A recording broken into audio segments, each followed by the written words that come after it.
Hello, this is Julia C. Welcome to 408 Home Alone. Now, 2023 is almost over. In 2024, California passed some laws that definitely affect real estate business, including seller, buyer, flipper, and also, of course, the landlord.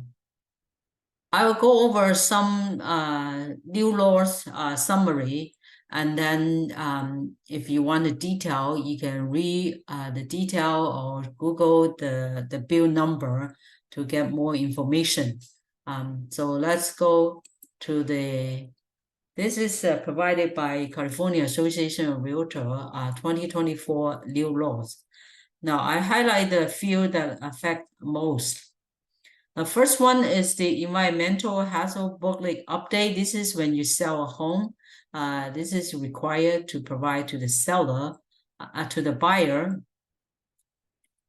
And this one will including this new thing they're adding, will including the wildfire, crime change, and the sea level rising. So this is very helpful information. This is new thing they're adding it. The thing they're adding is we have a wildfire higher or very high fire zone, and then we have a yes or no check mark. So we're making life is easier. And now it's like very complicated. You have to searching, provide the form, and do a very that search to find out if it's in a higher or very higher fire zone. So this is helpful for the seller side. Now another one is regarding the flipper. What is a flipper? It's the person doing a business, buying a ugly house, a big land, or expanding or remodeling, and then resell it. So if you do that within 18 months, now law is like you have to disclose the major repair, but for flipper, it's pretty much you disclose everything. I mean, everything, okay? Any addition, any permit, any repair, as well as the who did it, the contractor, the name of each contractor, and their contact information. So this is definitely affect the flipper. This will affect the July 1st in 2024. So that's the flipper. And then the other one is for the buyer, for the owner or seller wanted to expand the ADU. A lot of people do that, adding an ADU. This is something new that as an ADU, you can sell it separately from your primary unit. Of course, when you're selling as a condo, you need a condo like bylaw, the CCNR, and then you have to hire attorney to create those things. So but this is something that you can do to sell the condo as a separate as ADU as a separate condo. So if you want to read more about this one, this is going to affect January 1st. This is bill number 1033. Okay.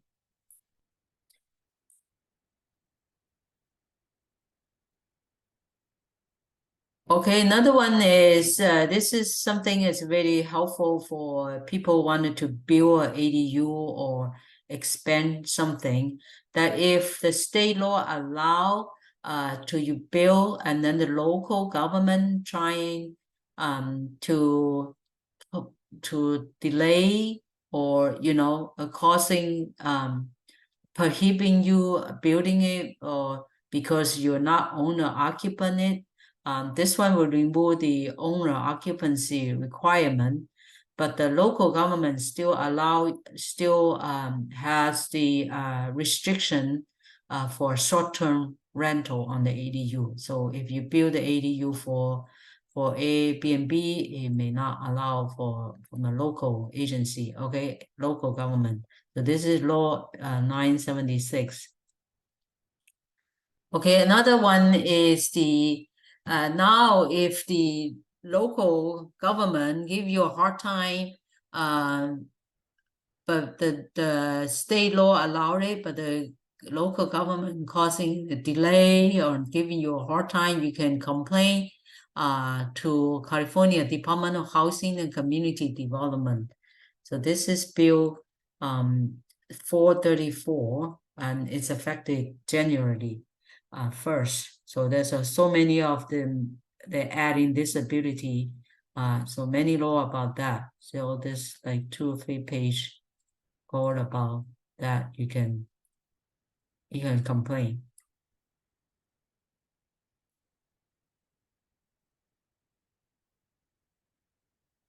Oh, this is related to the landlord, but it's only for people who has the tenant has a physical disability. Then you can the tenant request, and if the landlord has the multiple unit, that if they request it to the first floor, then they can request that, and then you have to grant it. If you have that facility that with the first floor.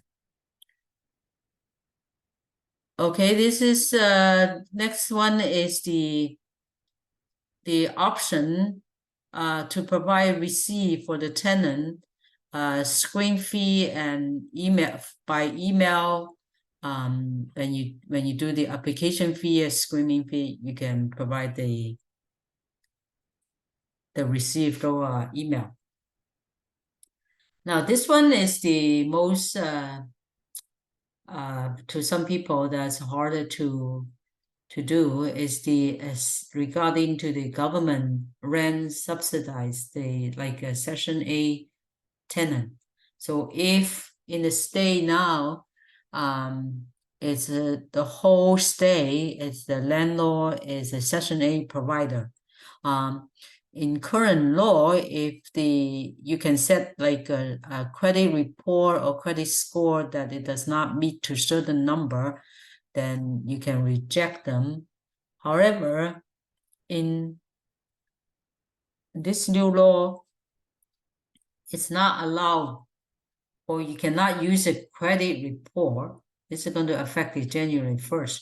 You cannot use a credit report to reject a Section A.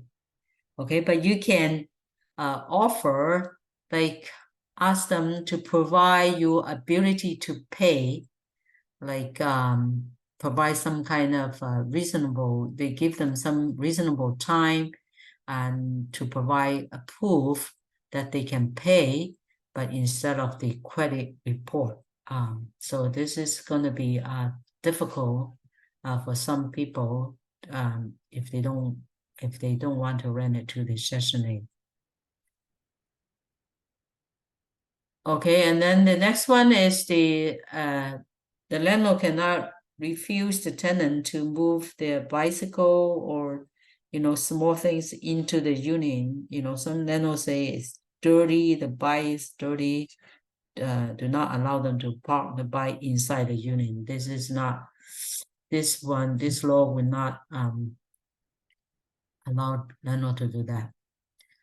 Okay, and then current some community they hire the police program to patrol the area, and they think that's a crime-free program. Starting next year, there's no such thing as a crime-free housing program. Okay. Okay, the other big impact to the landlord is the security deposit limited to 1 month's rent. Now, current law allow 2 months rent for unfurnished unit, but with the furniture allow you to 3 months deposit. But this new law only 1 month's deposit. But the small landlord can get the exemption. The landlord with no more than 2 units, with no more than total of 4 units.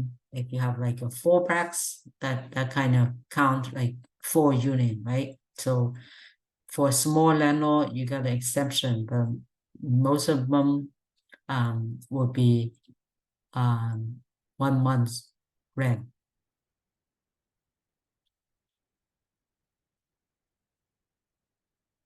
Okay, this one, this new one is the Tenant Protection Act. This is for no fault of a tenant. If you want to move, ask the tenant to move out under the state rent cap and just cause eviction law. If it's a no fault of tenant, then you have to cover the extra damage penalty and attorney fee. So this is something added, protect the tenant. And then this is listing agreement. This is help the seller of the real estate. The seller agent assign the exclusive list agreement. It cannot be longer than 2 years. So most people don't use 2 years anyway, but this is something new. And this will help for out of stay or remote buyer. This is notary, a new thing that California notary can do a remote online notarization. That will be very helpful for out of stay remote buyers. And the small thing, small court claim limited 10,000 now is to 12,500. Okay, the rest is going to be a short-term rental like Airbnb. If you have Airbnb rental, you want to pay attention to this new law, this AB 537. You have to disclose all the mandatory fee, any charge besides the room rate, okay?